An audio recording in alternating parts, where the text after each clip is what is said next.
The cryptocurrency industry was on edge on Monday as Bitcoin struggled to stay above a key level, with investors fearing that problems at major crypto players could unleash a wider market shakeout.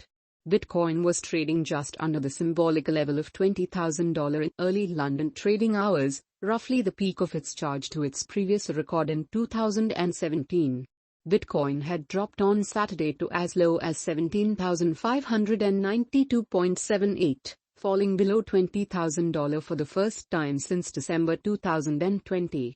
It has lost almost 60% of its value this year and 37% this month alone in the cryptocurrency sector's latest meltdown.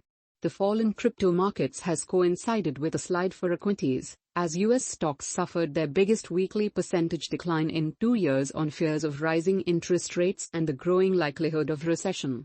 The overall crypto market capitalization is roughly $877 billion, according to PriceSite, down from a peak of $2.9 trillion in November 2021.